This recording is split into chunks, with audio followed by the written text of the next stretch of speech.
Judgement जो करते हैं लोग वो कुछ पार्शलिटी करते हैं या फिर अपने ही बंदों को जिताते हैं, इसमें कितनी सच्चाई है यार? इस सेल्फ चेक लेके कि भाई मैं एक बार देख लूँ कहीं मेरे अंदर तो कुछ कमियां नहीं रह गई, पोजिंग शायद मेरी अच्छे से नहीं हुई हो। कि हेल्थ प्रॉब्लम जानते हुए भी उनको ना एक ड्रग्स पे डाल देते हैं, ये क्या सही है? ये सच है? एकदम आउट ऑफ हैंड ना हो जाए कि भाई बंदा अब तो हॉस्पिटलाइज ही होना है, तो तब तक उनको, क्योंकि कोचेज़ को भी इतनी ही नॉलेज है, बहुत सारे तैयारी कर रहे हो, कंपटीशन पीक पे चल रहे हो बिल्कुल, और कभी आप किसी शादी वगैरह में चले गए हो तो आप किसी दोस्त ने बोला अरे यार ले एक पैग ले ले? प्रेप में आप ये सब नहीं कर सकते हो कि ये आज खा लिया और कल इसको मैं एडजस्ट कर दूंगा, कार्डियो 20 मिनट एक्स्ट्रा कर लूँगा, ऐसे नहीं होता है। और जो होते हैं लोगों में कि भाई सेक्सुअली मुझे प्रॉब्लम हो जाएगी या फिर ऐसा कुछ भी हो जाएगा। सरप्राइजिंग बात ये होती है, बहुत पढ़े लिखे क्लाइंट होते हैं, वो बहुत मतलब हाईली एजुकेटेड लोग होते हैं, और उसके बाद वो ऐसी बातें करते हैं तो मैं अजीब लगता है कि यार।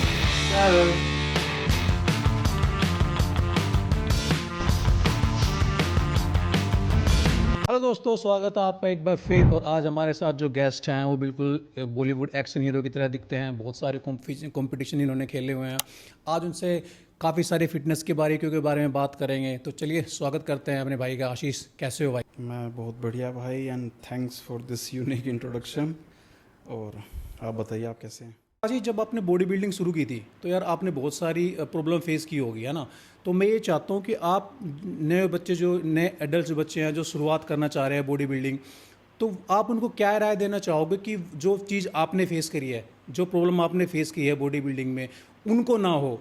और किस हिसाब की ट्रेनिंग, किस हिसाब की डाइट होनी चाहिए, जितना खुद को पता था, जितना पढ़ लिया, यूट्यूब पे देख लिया, या फिर गूगल से जो नॉलेज मैंने समझ सका उसके हिसाब से करता रहा ट्रेनिंग।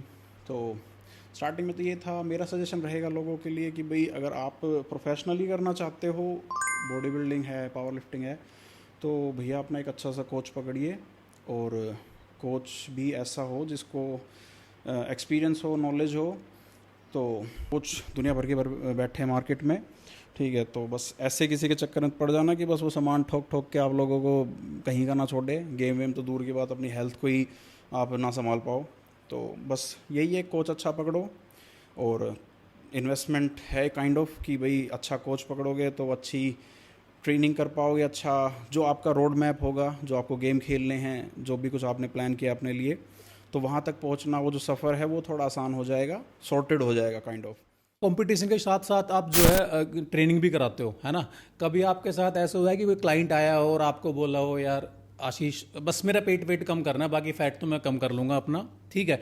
या फिर कभी कोई ऐसा क्लाइंट आया हो जो बोलो यार मेरी शादी है भाई, ये स्टीरॉयड, या फिर स्टीरॉयड तो चलो दूर की बात है, कि प्रोटीन तक मैं यूज़ नहीं करूँगा भाई।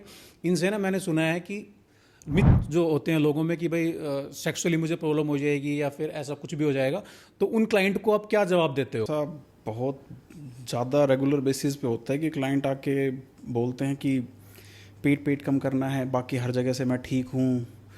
या फिर बहुत ऐसे क्लाइंट मिलते हैं जो बोलते हैं कि ना हमें बॉडी नहीं बनानी, और हम इतना वेट उठाएंगे तो हमारा बहुत ज़्यादा मसल मास बन जाएगा। और ज़्यादा सरप्राइजिंग बात ये होती है, बहुत पढ़े लिखे क्लाइंट होते हैं, वो बहुत मतलब हाईली एजुकेटेड लोग होते हैं, और उसके बाद वो ऐसी बातें करते हैं तो मैं अजीब लगता है सुन के कि यार ऐसी बातें, बड़ी अनसाइंटिफिक बातें कर रहे हो तुम, कि वज़न उठाने से तुम्हारा बहुत जल्दी मसल मास बन जाएगा। हम पागलों की तरह लगे हुए हैं 15 साल से, हम आज तक यहाँ पहुँचे हैं, और तुम 2-3 महीने करके बॉडी बना लोगे या बहुत ड्रास्टिक वाला वेट लॉस कर लोगे। तो मिलते हैं ऐसे क्लाइंट, पर उनका वही है कि अपना थोड़ा साइंस बेस्ड जवाब दिया कि नहीं होता, ऐसा पॉसिबल नहीं है, हार्मोन्स के डिफरेंसेस उनको थोड़ा समझाया, और स्पॉट रिडक्शन नहीं पॉसिबल है, ये चीज़ें समझाई। तो अपना काम है जो करते हैं वो उसी हिसाब से उनको जवाब देते हैं। तो कुछ समझ आते हैं, कुछ उसको नहीं समझ पाते, कुछ को लगता है कि ना ये ठीक नहीं बता रहा, और हो जाता है ऐसा। तो ऐसे ऐसे क्लाइंट भी होते हैं। जितने भी मैंने बॉडी बिल्डिंग देखे कंपटीशन स्टेज पे जाते हैं, है ना, तो काफ़ी कई बार नाराज़ रहते हैं वो जजिंग से ना, बड़े परेशान रहते हैं मेरे साथ ना जजिंग ठीक नहीं हुई। तो क्या ये सच होता है कि जजमेंट जो करते हैं लोग वो कुछ पार्शलिटी करते हैं या फिर अपने ही बंदों को जिताते हैं? इसमें कितनी सच्चाई है यार? इसका बताओ, क्योंकि बहुत से लोग मैंने देखा गुस्सा करते हैं स्टेज पे कि जो वो डिज़र्व करते थे वो उन्हें वो अचीवमेंट नहीं। बॉडी बिल्डर हो जाते हैं नाराज़, उसका सिंपल सा रीज़न है, हर किसी को लगता है कि स्टेज पे जाके, हर किसी को नहीं खैर, पर बहुत सारे लोगों को लगता है कि वही विनर है, वही हर जगह डोमिनेट कर रहा है, हर पोज उसने अच्छे से हिट किया है। तो उसके पर एक्चुअल रियलिटी कुछ और होती है। जजेस की नज़रें कुछ और देख रही होती है। तो उस टाइम पे जब उनके हिसाब से रिजल्ट नहीं आते तो वो हो जाते हैं नाराज़। उनको लगता है कि भाई पार्शलिटी हो गई मेरे साथ, वो बंदा जिता दिया, वो तो मेरे से ऐसा दिख रहा है वैसा दिख रहा है। लेकिन हर टाइम सच नहीं होती ये चीज़ें, कभी कभी हो जाती हो। मे बी किसी, नाम नहीं लूँगा किसी फेडरेशन का या किसी स्पेसिफिक इंसान का, पर ज़्यादातर ऐसा नहीं होता है। जजेस की हिसाब से जो चीज़ें होती है वही एक्चुअल रिजल्ट निकलते हैं। कौन कितनी पोजिंग इतने अच्छे से कर रहा है, कौन अपना पोज कितने अच्छे टाइम तक होल्ड कर पा रहा है, और किसका एग्जीक्यूशन कैसा है स्टेज के ऊपर, तो उसके हिसाब से पॉइंट्स मिलते हैं, उसी के हिसाब से रिजल्ट निकलते हैं।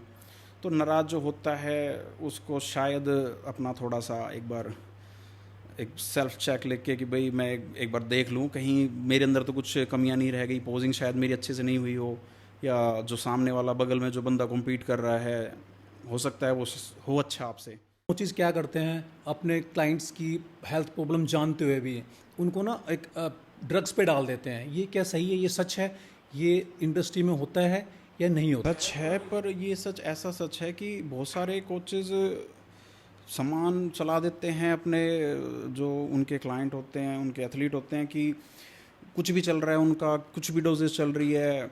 और जब कभी वो ब्लड टेस्ट वगैरह कराए तो उसमें दिखती है कि भाई हाँ कुछ ठीक ठाक नहीं है चीज़ें अंदर की, लेकिन कोच को लगता है कि हो जाता है इतना और कर लेंगे इसको बाद में ठीक, जब तक चीज़ें एकदम आउट ऑफ हैंड ना हो जाए कि भाई बंदा अब तो हॉस्पिटलाइज ही होना है। तो तब तक उनको, क्योंकि कोचेज़ को भी इतनी ही नॉलेज है, बहुत सारे कोचेज़ इनको नॉलेज इतनी है, तो उनको लगता है कि हो जाएगा ठीक, और इतना तो होता ही है, हमारी भी पहले हुई थी, हमने भी ठीक कर लिया था अपने आप को। पर हर बार ऐसा नहीं होता। तो आपकी अपनी नॉलेज के हिसाब से किसी अपने एथलीट की जान को खतरे में डाल देना कि भाई उसके पता चले कल को लिवर किडनी बैठ गए, तो वो ठीक नहीं है। होता है ये, खैर चलता है। बहुत सारे लोग हैं जिनको मैं जानता हूँ पर्सनली जो कर रहे थे किसी की अंडर ट्रेनिंग, तो उनकी साइकिल मैंने देखी कि किस हिसाब से डिज़ाइन कर रखी थी, क्या डोजेस डाल रखी थी उसकी, वीकली कितने mg पे था वो। तो मेरा भी मैंने उसको सजेशन दिया कि भाई थोड़ा सा हल्का हाथ रख, और जो डोजेस पे तू है ना, तो वो बहुत जो प्रो, एक अल्टीमेट प्रो वाले जो बॉडी बिल्डर ना, वो भी शायद इतनी डोजेस पे ना हो, और जितने तूने सॉल्ट मिक्स कर रखे हैं, जो तेरी डोजेस है ठीक नहीं है। अच्छा यार आशीष, ये बताओ कि मैन फिजिक क्लासिक और बॉडी बिल्डिंग में क्या डिफरेंस है? लोग ना इसमें बड़ा कंफ्यूज रहते हैं, तो वो करना कुछ चाहते हैं और कोई अलग कैटेगरी में खेलने लग जाते हैं। तो प्लीज़ इसको थोड़ा एक्सप्लेन करो कि लोग क्या करें। Body building, men's physique, classic physique में जो मेन डिफरेंस है वो कॉस्ट्यूम है उनके अलग अलग है, तीनों कैटेगरीज़ के। पोजिंग रूटीन तीनों के अलग होते हैं, और जो क्राइटेरिया है कि भाई किस हिसाब की आपका फ़िज़ीक होना चाहिए, वो सारा डिफरेंट गेम है। मेंस फिजिक के अंदर मेनली जो ब्रॉड शॉर्ट्स होते हैं वो पहन के कॉम्पीट करता है एथलीट। उसका पोजिंग रूटीन होता है, उसका जो मेन जहाँ पे जजेस पॉइंट देते हैं एथलीट को, वो मेनली अपर होता है। अपर एज इन कि भाई ऊपर से एक बंदा कितना एक्स शेप, कितना एक्स फ्रेम अपना प्रेजेंट कर पा रहा है। लेग्स थोड़े क्वाड वगैरह इतने नहीं उसमें पॉइंट्स होते, बट अभी रिसेंटली कुछ चेंजेस हुए हैं IFBB के साइड से कुछ, उसमें भी जो शॉर्ट्स होता है उसकी लेंथ थोड़ी कम की है, वो अबव नहीं होना चाहिए। पहले जो होता था, जो बहुत सारे एथलीट होते थे वो नी से नीचे तक के शॉर्ट्स पहन के आ जाते थे, तो वो अभी बंद हो गया है। तो क्वाड भी थोड़ा बहुत अभी शायद उसके भी कुछ पॉइंट्स होंगे, बट वो प्रो एथलीट्स के लिए होंगे। एमेच्योर के स्टिल अभी सेम ही है जो भी रूल थे पहले। उसके बाद में जो क्लासिक है उसकी कॉस्ट्यूम थोड़ी सी डिफरेंट हो गई। उसके अंदर जो कॉस्ट्यूम होती है उसमें क्वाड्स भी पूरे विजिबल होते हैं, क्वाड्स के पॉइंट होते हैं, क्वाड्स, हैम्स के, ग्लूट्स के और काफ्स के। तो लोअर बॉडी भी उतनी ही इम्पोर्टेंट हो जाती है जितना अपर होता है। और पोजिंग रूटीन पूरा डिफरेंट है। क्लासिक फिजिक और body building kind of similar है, बस उसमें थोड़ा सा क्लासिक के अंदर थोड़ा एस्थेटिक वाला एक मेन वो होता है कि भाई बंदा एस्थेटिकली कितना अच्छा लग रहा है। बॉडी बिल्डिंग के अंदर डिफरेंटली कि भाई वो कितना काइंड ऑफ मॉन्स्टर है, कितना मसल मास लेके आ रहा है और कितने डेंस मसल है उसके। तो बॉडी बिल्डिंग थोड़ा शुरुआत, सब खैर निकली सारी कैटेगरीज बॉडी बिल्डिंग से ही है। पहले के टाइम में जब 90s, आई डोंट नो कब स्टार्ट हुआ था गेम, पर उस टाइम पे सिर्फ बॉडी बिल्डिंग हुआ करता था। फिर उसके बाद में इंडिया के अंदर ना जो बॉडी बिल्डर का जो लेवल है, जो स्तर है, वो बहुत ऊंचा नहीं है। लोग ना मेहनत बहुत ज़्यादा करते हैं और रिवार्ड जो इसके अंदर है ना बहुत थोड़ा है।